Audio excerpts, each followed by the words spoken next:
Hello everybody, welcome back to the channel, and as you can see, I've got the tie on, we've got the top hollow music playing in the background.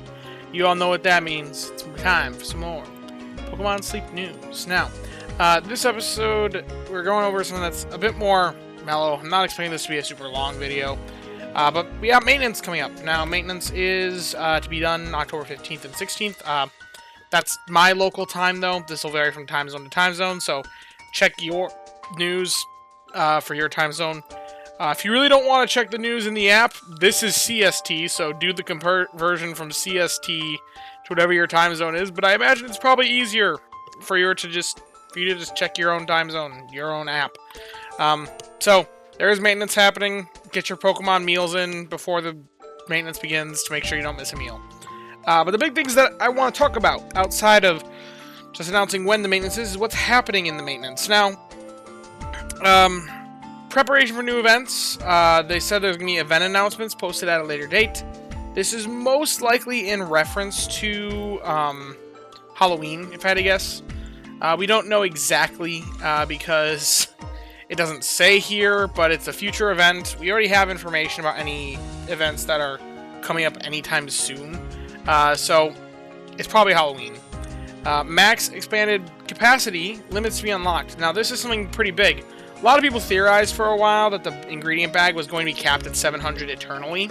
I've seen this thrown around because there's kind of a bit of a bounded accuracy thing of, like, the ingredient bag actually provides us with more strength.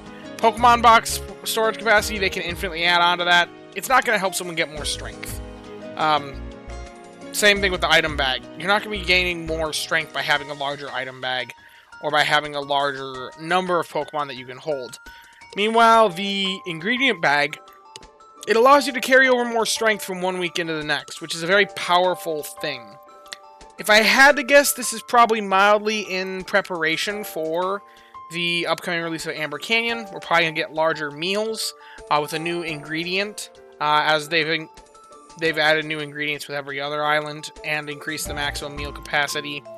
They're probably just accounting for that, and that's where that extra adjustment by 100 is coming in for, to give us a little bit more space in the bag. But interestingly, I really like what they're doing with a few of these boosts. Now, this was already previously announced in a New Moon update news that came out. I was excited about this. I didn't make a video on it, though, because I didn't feel like it was enough content to really make a video. But it looks like they're trying to make Darkrai more appealing. As of right now, Darkrai... I made an entire video about how Darkrai is just not worth your time. It's not worth your investment. Because it's just been... Historically, it's been way more expensive than what it is worth.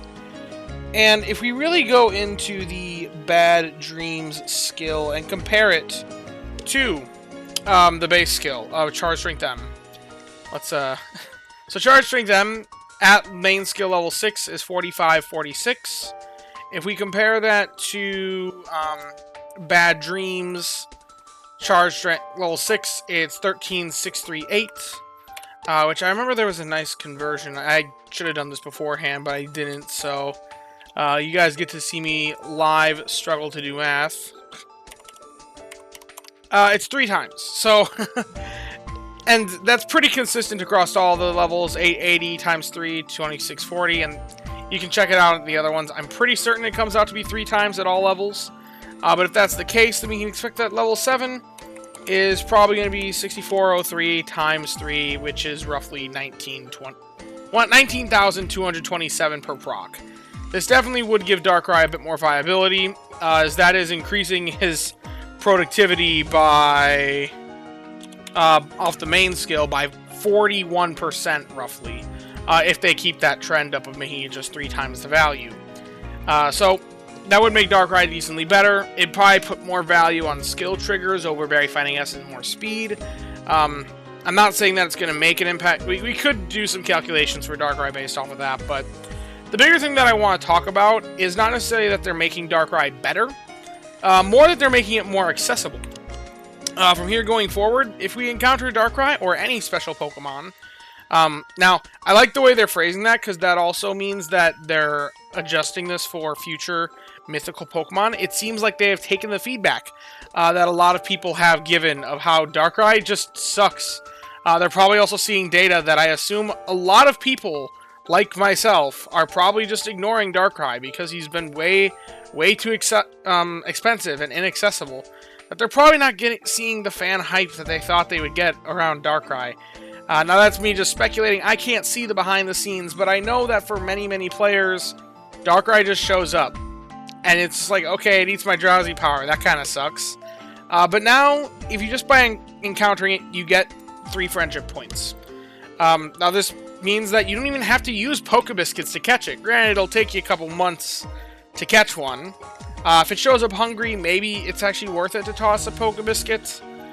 Maybe your daily biscuit, maybe a great biscuit, depends on what you have. But they also say they're looking to make additional adjustments related to Pokemon with special appearance rates in the future updates.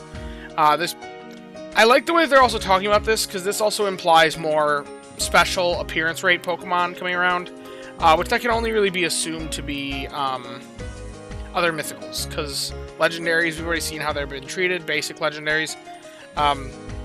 They wouldn't really have a reasoning to do that on many other Pokemon, but it looks like we're probably getting other mythicals in the future. My guess is that would be after Amber Canyon, though, because that's kind of what's on there here and now, and probably after the new year, if I had to guess, because honestly, from here till end of year, it's pretty much fixed what they're going to do for all the events because of just all the holidays and stuff. Now, they're also giving a buff to a couple of their skills. They're buffing Drifblim, so I'll have to reassess for the sleepers. They're making it so that after 8 or more stockpiles, the strength gains will greatly increase. Now, the way that I see this is just making it more so impactful. Extra impactful for those that are using Drifblim in a way that they utilize the airplane mode trick.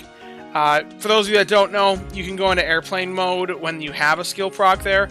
Tap to collect it. You can see if it's a stockpile or spit up. Then if it is a spit up when it's a little bit earlier than you want it to be, you can swap a single team member off, not the Drifblim.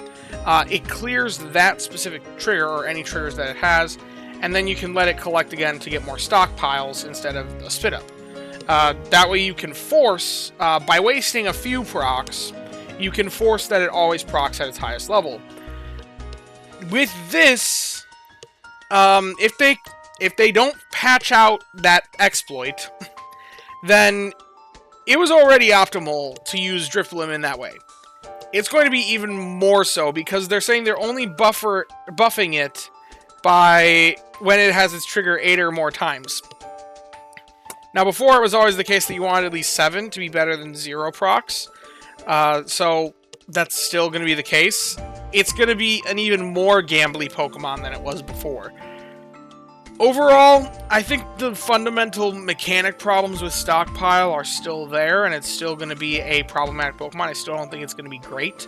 But for people that are willing to do the long-term commit, and people that are willing to do the airplane mode trick, I think this is a pretty nice buff for it. It was already, if you were abiding by the airplane mode trick all the time and never really swapping it, it was technically the best generalist.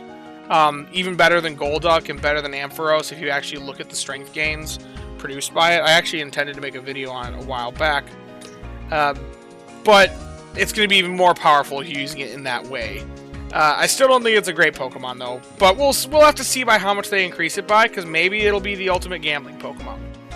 The one that I think is more interesting is the Energizing Cheer. Now, for those of you that do not know, well, the way that they're doing this is they're decreasing the effectiveness of it, but increase the chance of the main skill triggering. To make it so that, on average, it'll produce more energy per day. But this is very interesting, because, for those of you that don't know, it actually would be a buff to the skill, even if they didn't make it so that it, on average, produced more energy. And that has to do with when the energy occurs.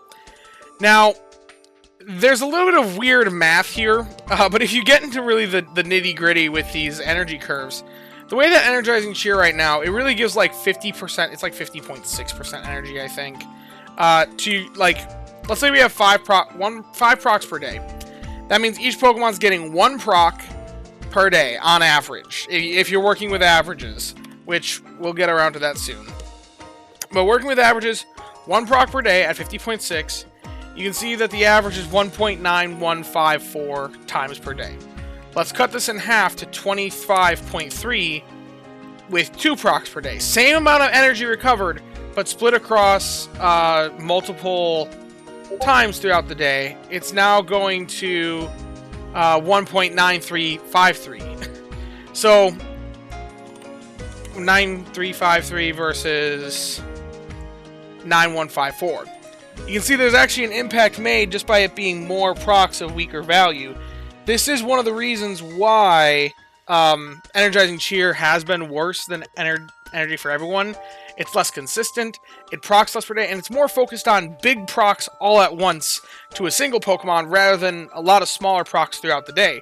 Smaller procs throughout the day lead to a more consistent and on average actually higher strength energy curves behind the scenes. It's really, really funky when you dive into it. So this buff, even if they made it so that the total amount of energy recovered per day was exactly the same for the estimate, then buffing it in this, changing it in that way would still be a buff to Energizing Cheer. So long as you're not missing procs, that is the catch to that statement. So long as you're not missing procs because you don't collect it enough. But that's also a different thing to consider, is playstyle. But additionally, they're also increasing the probability of hitting the targeting the helper Pokemon with the lowest energy on your team to be raised a little bit more. Realistically, I don't understand. This is a nice buff. It's welcome. It does make the skill more usable because it is less likely that the energy will be wasted by hitting a Pokemon that already has maximum energy. But my question really here is just why? Why have any randomness? The skill is so much weaker, and it's already got the major drawback of you need to collect from the app way more often. It's going to be even more so the case now. You have to collect from the app way more often in order to take full advantage of the main skill. Why does it even have this drawback? It really should. They should just make it that it always hits the lowest energy Pokemon. I don't see why there has to be any element of RNG here. It would still be inferior to Energy for Everyone, even if it was guaranteed to hit the lowest energy Pokemon. I really wish, instead of just incrementing the percent chance every time, I wish they would just fully commit and just make it 100%. Make it the one thing that's not RNG impacted. But it still would be RNG impacted because it's still a skill. Rant aside, though. They're also fixing some bugs. Apparently there was some sort of thing with reviewing all at once with Go++ as a smartwatch. If that affected you, I'm sorry, you had a bug occur. Some text unified, other small bug. These things are always on there, these last 2 points. But anyway, that pretty much is it for this maintenance news. If you have enjoyed and learned something, be sure to leave a like and subscribe. Down in the description where I'll have a link to join the Discord. You can come join us, hang out, talk about all things Pokemon, sleep, and the like.